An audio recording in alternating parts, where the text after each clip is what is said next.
All right, so I finally picked up the plastic welder gun from Amazon. I got it on Amazon Prime, so I think it cost me like $25. Pretty cheap little tool that's going to be kind of invaluable to the next few weeks, next couple of months, as far as going into finishing up the Gundam suit. Because there's a lot of big parts in there that need to be welded together going into the backpack, and then also working on the Rocketeer rocket. There are some parts in there that I need to go ahead and really get those welds back together and fused. So there's some little separation got there. So I'll leave a link or a description or whatever in the comments there so you find out where to get this. But I want to dive into what's inside the box and what you get with it. Without further, let's get into it, guys.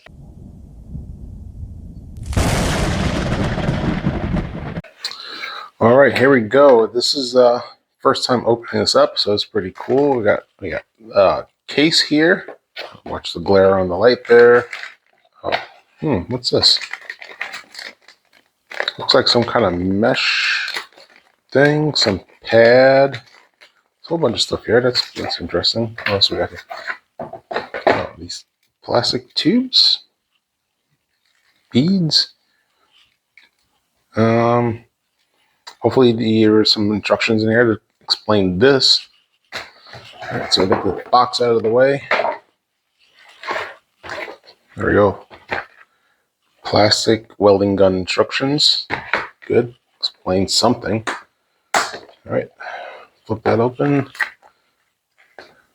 Let's see what we got. That is, that's it. There's, okay. Chair, fan, scissors, bumper, fixed, okay. Plastic welding types. All right, some more instructions in here. Well, let's see, we got, looks like the different kinds of staples, okay, which tells you what they are. So that's a corner staple. We got a wave staple. So another more wave staples, different staples. Oh, these little snips. A pair of snips. Can never have no pairs of snips lying around. Get this, whatever. Put that over there. We got a flat one. Some kind of guard.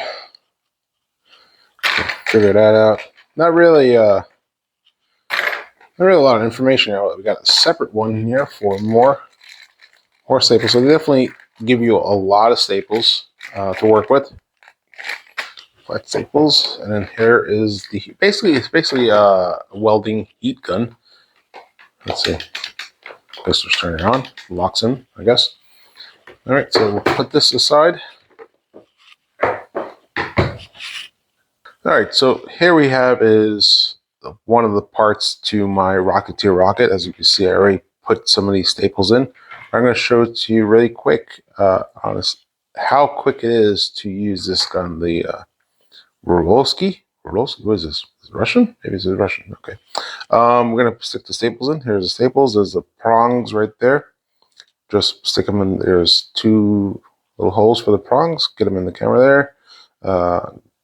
Push these staples in. And this heats up, let me tell you, in like seconds. There's not going to be any fast forwarding to this video, to this portion right here.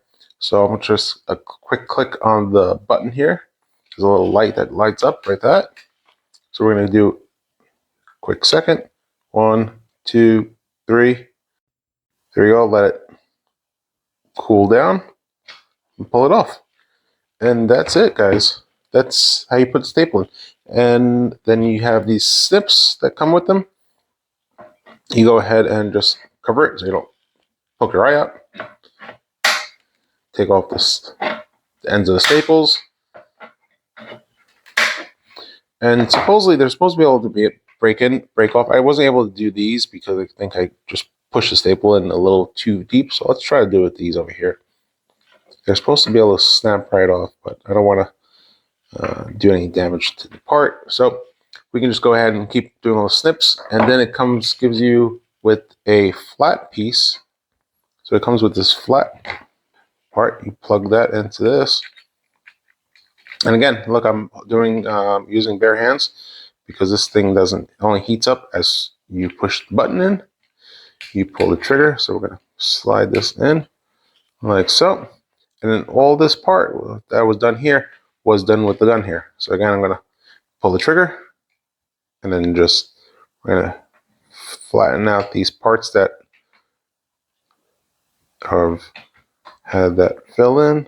And as you can see, there's a lot of smoke that comes off. So if you're doing this, please you wear a respirator so you're not inhaling this. I'm doing this right now so you can speak to you guys.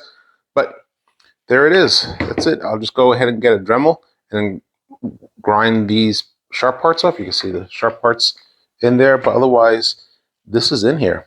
I'll go ahead, get the grinder, grind off these little extra parts that are here, and that's it. It also, so the kit also comes with these plastics. These are just basically plastic pieces, but if you're using PLA or if you're using plastic filament for your prints, you're already going to have extra filament lying around, and you use that. So this is a good substitute, I guess, but you don't necessarily have that. You need to use that if you have lying around extra filament. They also come with these metal sheets. This is like for a heavy duty situation, but I don't really like it that much because it was a pain separating this. I have a small piece I did on a test piece. As you can see here, this is I was testing it out. But just to get this little piece off was a pain in the neck. The snips to cut it doesn't really do that great of a job. I tried using a box cutter, which is a basic blade that I had to cut through this. Again, I had to kind of wind it back and forth. So I don't think I'm going to be using this fairly often. If I find some big pieces that I need to really give a good mesh, but I just use the flat piece here to push some of that plastic down, so you got extra support here. So it's in there, guys. This ain't going nowhere. The kit also comes with some aluminum tape. So this is nice and shiny. So I can use this on some other projects, but nothing I would use for here. And then it also comes with these little sponges. It doesn't explicitly say what it is, even looking it up. This is all it basically says is for sanding. So I guess you can put some sanding paper on there, and then that way you can get into some awkward positions. But that's it, guys. You get a whole bunch of staples, different kinds of staples, and then you can go ahead and plastic weld and get everything nicely secured for your parts. And I'm pretty happy with this. This is a quick tool to use. Again, this heats up in 2 seconds, 3 seconds. You saw that a second ago. And that's it, guys. Let me know if you guys wind up getting something getting this tool or something similar to it. And let me know if it works for you and how you think. Remember, guys, make sure you comment down below and like and subscribe. I'll see you guys next time.